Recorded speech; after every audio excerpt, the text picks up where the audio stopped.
Hi friends, welcome to our channel. இன்றைக்கி நம்ம ஒரு vlog தான் பார்க்க போகிறோம். நான் எப்போவுமே மார்னிங் 6 to 7 தான் சமைப்பேன். அதுக்குள்ளே மார்னிங் பிரேக்ஃபாஸ்ட்டும் லஞ்சும் ஹஸ்பண்டுக்கும் பையனுக்கும் பேக் பண்ணி கொடுக்கணும். எனக்கும் சேர்த்து அப்போவே சமைச்சிட்றேன். வாங்க எப்படி நம்ம டைம் மேனேஜ் பண்ணி 1 hourல எல்லாமே பண்ணலான்னு பார்க்கலாம். நான் இன்றைக்கி சாம்பார், கோஸ் பொரியல், அதுக்கப்புறம் இட்லி, தேங்காய் சட்னி நான் வைக்க போகிறேன். நான் 5 o'clock கிட்ட நான் எந்திக்கும் போதே ஃப்ரெஷ் ஆகிட்டு காஃபி குடிச்சிட்டு ரைஸும் பருப்பும் நான் ஊற போட்டுட்டு கொஞ்சம் நேரம் ப்ரே பண்ணிவிட்டு அப்புறம் 6 o'clock கரெக்டாக நான் ஸ்டார்ட் பண்ணுவேன் வேலை பார்க்குறதுக்கு. 6 to 7 முடிச்சிருவேன் டெய்லி. அப்புறம் பையனை எழுப்பி ஸ்கூல் கிளப்புறதுக்கு தான் கரெக்டாக இருக்கும். இப்போ நம்ம சமைக்க ஸ்டார்ட் பண்ணலாம். இப்போ வந்து நம்ம சாம்பாருக்கு வந்து குக்கரில் போட்டுடலாம். பருப்பை நல்லா வாஷ் பண்ணிவிட்டு நல்ல தண்ணியில் தான் நான் ஊற வச்சுருக்கிறேன். இதுக்குள்ள சேர்த்துக்கலாம். கொஞ்சம் மட்டும் தண்ணி தேவைப்படும், அதை சேர்த்துக்கலாம். ஸ்டவ் ஆன்லேயே இருக்கட்டும். இது கூட இப்போ நம்ம கொஞ்சமாக சீரகம், ஒரு 1/2 ஸ்பூன் சீரகம் சேர்த்துருக்குறேன். 1 ஸ்பூன் பெருங்காயத்தூள், 5-6 பல் பூண்டு. இது வந்து நான் ஆல்ரெடி மொத்தமாகவே கொஞ்சமாக உரித்து வச்சுருவேன், அப்பப்போ சேர்த்துக்கலாம் அப்படின்ட்டு. அதனால் நேற்றே உரித்து வச்சுருந்தேன். அதை கொஞ்சம் ஈஸியாக இருக்குது, நான் அதை உள்ளே போட்டிருந்தேன். இப்போ இவ்வளோ தான். நம்ம குக்கரை க்ளோஸ் பண்ணி ஒரு 4-5 விசில் நம்ம வச்சோன்னா நமக்கு வந்து சூப்பராக வெந்துடும். அதனால் இது வந்து ஒரு பக்கமாக நமக்கு வெந்துக்கிட்டு இருக்கட்டும். இன்னொரு பர்னரில் வந்து நம்ம ரைஸ் வச்சிடலாம் சாதத்துக்கு. இது அப்படியே நான் அடுத்த பர்னர் சேஞ்ச் பண்ணிக்கிறேன்.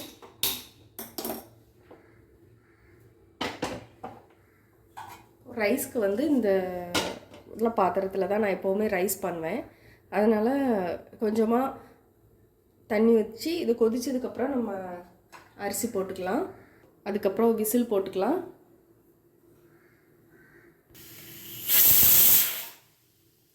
இப்போ வெஜிடபிள்ஸ்லாம் நான் எடுத்துகிட்டு வந்துட்டேன். இன்றைக்கி நான் வந்து சாம்பார், கோஸ் பொரியல் தான் பண்ண போகிறேன். அதனால் கோஸ் பொரியலுக்கு கொஞ்சமாக பாசிப்பருப்பு வந்து முதல்ல கொஞ்சம் ஊற வச்சுக்கலாம். இதை வாஷ் பண்ணிவிட்டு நான் ஊற வச்சிருக்கேன். அப்புறம் வெஜிடபிள்ஸ் வெட்டிக்கலாம். இது மாதிரி ஒரு பேஸ்கெட் நம்ம பக்கத்தில் வச்சுட்டோம்னா வேஸ்ட்லாம் இதில் நம்ம அப்படியே இது வந்து நமக்கு ஈஸியாக இருக்கும். இதெல்லாம் ஃபஸ்ட்டு வாஷ் பண்ணி எடுத்துகிட்டு வந்துடுறேன். இப்போ பருப்பு நமக்கு நல்லா வெந்துட்டு விசில் வந்துட்டு, அதனால் அதை வந்து ஆஃப் பண்ணிடுறேன். இப்போ வந்து நல்லா வெந்துட்டு இது இருக்கட்டும்.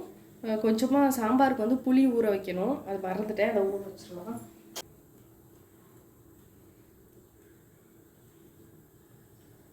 சாம்பார் வைக்கும்போது கரெக்டாக இருக்கும், அந்த டைமுக்கு ஊறி கரெக்டாகிடும்.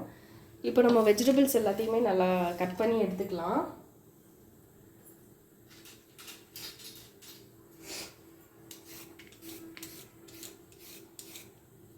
இது மாதிரி பக்கத்தில் நம்ம வச்சிட்டோம்னா டக்குன்னு வேலை முடியும். க்ளீன் பண்ணுறதுக்கு நமக்கு ரொம்பவே ஈஸியாக இருக்கும்.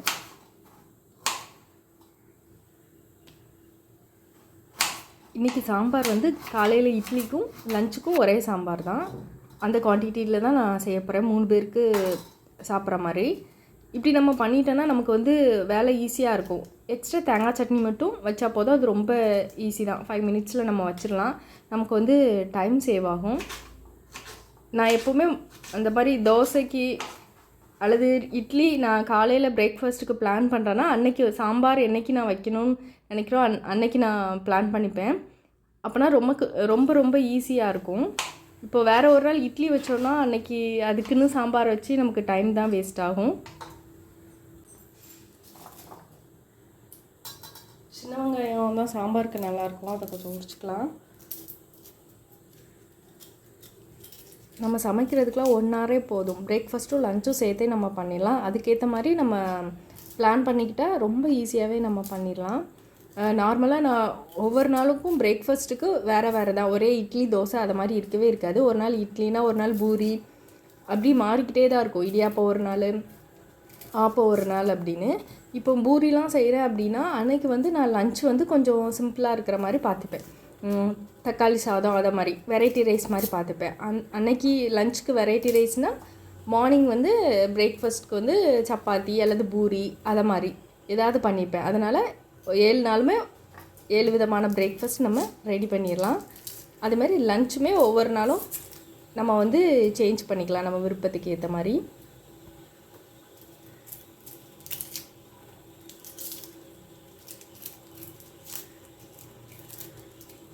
கொதிக்க ஆரம்பிச்சிட்டு அதனால் நம்ம வந்து ரைஸ் போட்டுறோம்.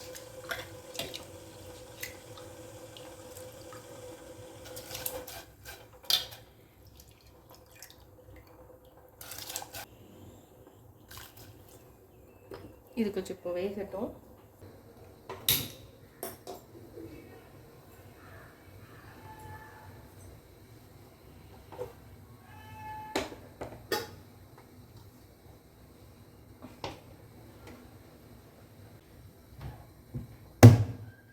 இப்போ வந்து சாம்பாருக்கு வந்து பாத்திரத்தை வச்சாச்சு. இது கொஞ்சம் நேரம் நமக்கு வந்து கொஞ்சம் காயிட்டோம். அதுக்குள்ளே நம்ம டைம் வேஸ்ட் பண்ணாமல் நம்ம கூட்டுக்கு வந்து கோஸ் வந்து கட் பண்ணிக்கலாம். கொஞ்சமாக நல்லெண்ணெய் சேர்த்துக்கிறேன். இந்த ஆனியன் மட்டும் சேர்த்துக்கலாம்.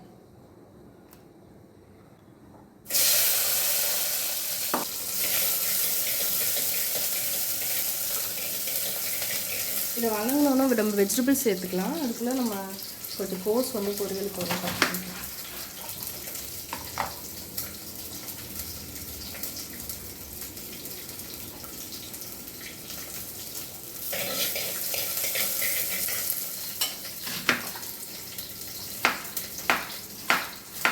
கோஸ் சவுச்சோ அந்த மாதிரி பெருசாக இருக்கிற வெஜிடபிள்ஸ்லாம் இது மாதிரி நல்ல பெரிய கட்டி எடுத்துக்கிட்டோன்னா நம்ம கட் பண்ணுறதுக்கு வந்து ஈஸியாக இருக்கும். பழக பழக நல்ல ஸ்பீட் நமக்கு கிடைக்கும். இது கொஞ்சம் வதங்கிட்டு இப்போ எல்லா வெஜிடபிள்ஸும் சேர்க்கணும்.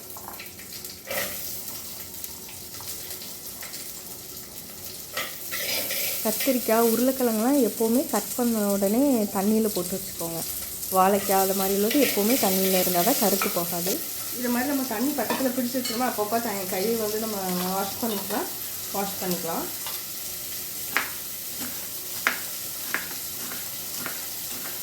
ஃபஸ்ட்டு கோஸை வந்து ரஃப்பாக பெரிய பீஸாக கட் பண்ணாலும் திருப்பி நம்ம வந்து அதை குட்டி குட்டியாக நம்ம கட் பண்ணிடலாம். எல்லாத்தையும் ஒன்றா சேர்த்து வச்சு நம்ம இது மாதிரி பண்ணோன்னா நமக்கு நல்லா குட்டி குட்டியாக நமக்கு வந்துடும்.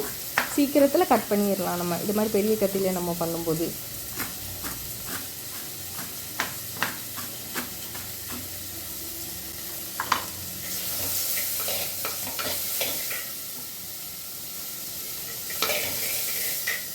கொஞ்சமாக மஞ்சள்தூள் சேர்த்துக்கலாம்.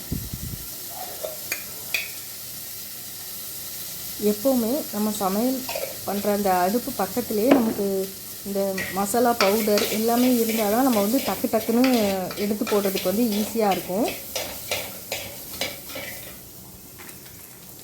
இது கூட சாம்பார் நான் வந்து சக்தி சாம்பார் தூள் தான் சேர்த்துருக்குறேன். இதை மசாலா போட்டுட்டு தக்காளி உடனே போட வேண்டியது. தக்காளி சேர்த்துருவேன்.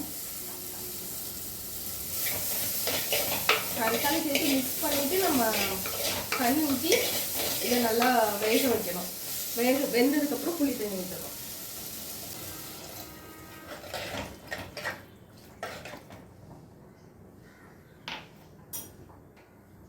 ஸ்டவ்வையும் கொஞ்சம் போட்டு வச்சுருக்கிறேன். சீக்கிரமாக நமக்கு வேகும். கோஸ் வந்து பாதி நான் கட் பண்ணிட்டேன். இன்னும் கொஞ்சம் பாதி தான் இருக்காது, டக்குன்னு கட் பண்ணிடுவேன். அதனால் நான் இப்போவே கோஸ் வந்து வேக வச்சு தான் பொரியல் பண்ணுவேன். அதனால வேக வச்சுக்கலாம். அதனால் டைம் வேஸ்ட் ஆகாமல் இருக்கிறதுக்காக இன்னொரு பாத்திரத்தை வந்து நம்ம வச்சிடலாம் ஸ்டவ்வில். கொஞ்சமாக தண்ணி பிடிச்சி இன்னொரு பர்னரில் வந்து இதை ஆன் பண்ணி வச்சுக்கலாம்.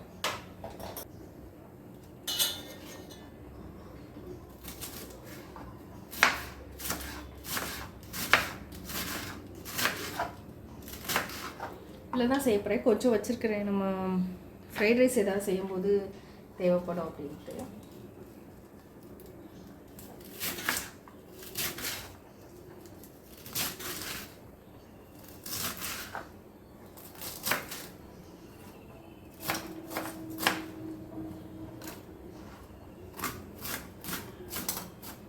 வச்சதும் உள்ள வச்சு வேக வைக்க வேண்டியதான்.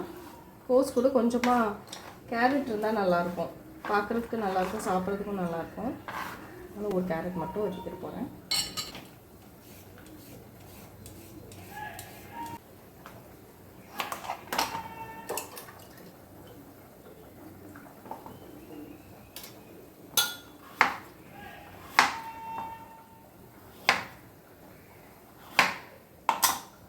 கேரட்டையும் சின்ன சின்னதாக கட் பண்ணிக்கலாம். இது கூட பீன்ஸ் கூட ஒரு 4-5 பீன்ஸையும் குட்டி குட்டியாக கட் பண்ணி போட்டாலும் ரொம்ப அழகாக இருக்கும், பார்க்குறதுக்கும் டேஸ்ட்டும் நல்லாயிருக்கும்.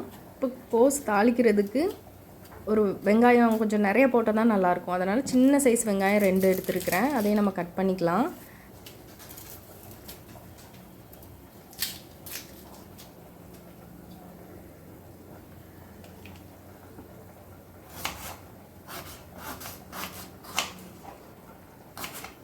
கோஸ்க்கு வந்து ஆனியன் வந்து நிறையா போட்டோம்னா நமக்கு நல்லாயிருக்கும். அதனால் தாளிக்கிறதுக்கு போடுறதுக்கு இப்போ ரெடி பண்ணி வச்சாச்சு. இந்த கோஸையும் ஃபஸ்ட்டு இதில் போட்டுட்டு கொஞ்சமாக தண்ணி ஊற்றினா போதும். கோஸ் கேரட் போட்டு நம்ம வேக வச்சுக்கலாம். இப்போ சாம்பாருக்கும் நமக்கு நல்லா வெஜிடபிள்ஸ்லாம் நல்லா வெந்து வருது. இப்போ இந்த புளியோட பச்சை வாசனை போகிற அளவுக்கு நம்ம கொதிக்க வச்சுக்கலாம். இப்போ வந்து நம்ம பருப்பை வந்து கடைஞ்சி வச்சுக்கிட்டோம்னா தான் நமக்கு கரெக்டாக இருக்கும் ஊற்றுறதுக்கு.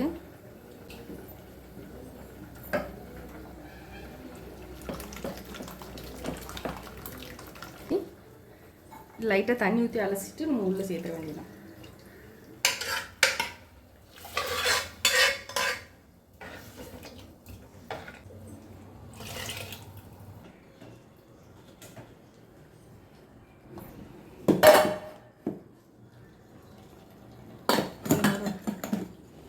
டம்ளர் வச்சோம்னா டைட்டாக நின்றுக்கிறோம்.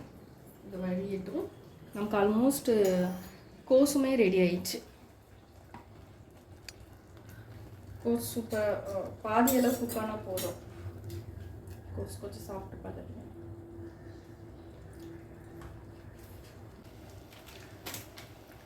இது கூட சாம்பார் தூள் சேர்த்துலாம்.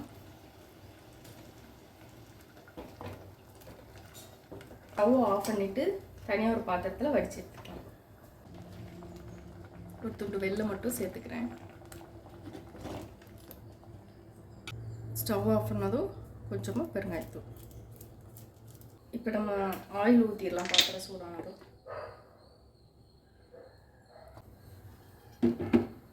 இந்த கடுகுலாம் பொரியிறதுக்குள்ளே தேங்காய் துருவல் தேவைப்படும். அதை ரெடி பண்ணிக்கலாம். லைட்டாக தேங்காவை மிக்சியில் பல்ஸ் மோடில் வச்சு அரைச்சோன்னா தேங்காய் துருவல் மாதிரி கிடைக்கும். அதை எடுத்துக்கலாம்.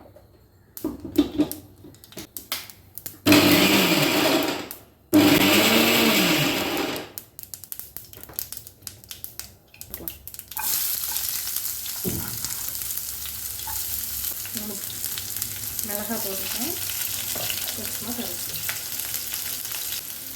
பல்ஸ் மோடில் ஒரு 2 டைம்ஸ் தான் பண்ணால் நல்லா தேங்காய் துருவல் தெரிச்சிட்டு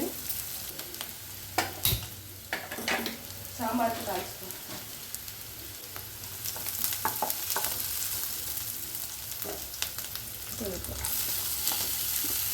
ஊற வச்சு வச்சுருக்கோம்னா சிறுபருப்பு அதை இது கூட சேர்த்துக்கலாம். லைட்டாக வேக தாளிக்கிறதுக்கு கொஞ்சமாக நல்லெண்ணெய் சேர்த்துக்கிறேன்.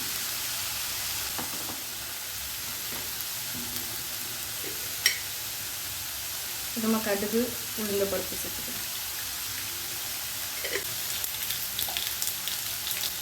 வெங்காயம் கொஞ்சமாக இந்த கோஸ்க்கு தாளிக்கிறதுக்கு சேர்க்கும் போது உள்ளதை சேர்த்துருக்கேன். வத்தல்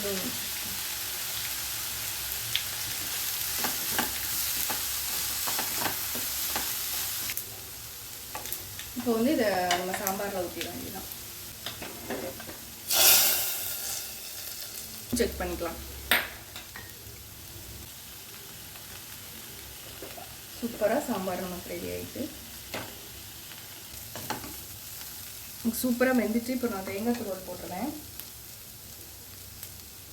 மிக்சியில் அரைச்சதுதான் பாருங்கள் எவ்வளோ சூப்பராக இருக்குது.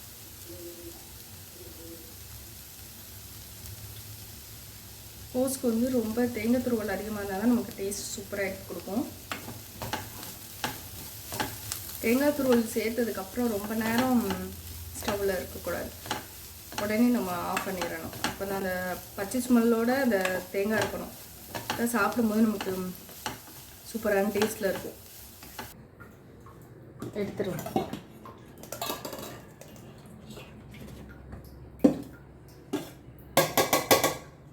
சூப்பராக சாதம் நமக்கு ரெடி ஆகிட்டு நல்லா உதிரி உதிரியாக சூப்பராக இருக்கும். நம்ம ஊற வச்சு பண்ணோன்னா நல்லா நீளமாக அரிசி வரும், இல்லைன்னா கொஞ்சம் உருண்டை வரும்.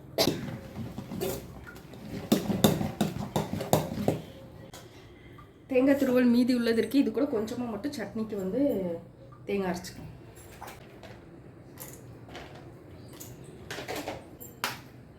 பாதி பச்சை மிளகா தான் சேர்க்கேன். இதை அரைச்சிட்டு அப்படியே தாளிச்சிட வேண்டியதுதான், உங்களுக்கு டக்குன்னு முடியும். இதை ஒரு பாத்திரத்தில் சேஞ்ச் பண்ணிட்டு இனி இதை வந்து நம்ம தாளிச்சிட்டு உப்பு போட்டுற வேண்டியதான். இதில் ஊற்றிக்கலாம்.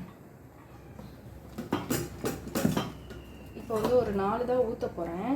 இப்போ 8 o'clock தான் சாப்பிடணும். இப்போ 7 தான் ஆகிருக்கு. இப்போவே ஊற்றி வச்சுட்டு நல்லா இருக்காது, அதனால் பையன் மட்டும் சீக்கிரம் சாப்பிட்ருவான். அதனால் அவனுக்காக மட்டும் 4 மட்டும் அவிக்கிறேன், மீதி வந்து நம்ம அப்போ வச்சுக்கலாம். சூடு வச்சு க்ளோஸ் பண்ணிக்கலாம். இங்கே வந்து தாளிக்கிறதுக்கு சட்னிக்கு வெறும் கடுகும் ஆயில் ஊற்றிருக்கேன். கடுகு சேர்த்துருவேன். கடுகு சேர்த்துட்டு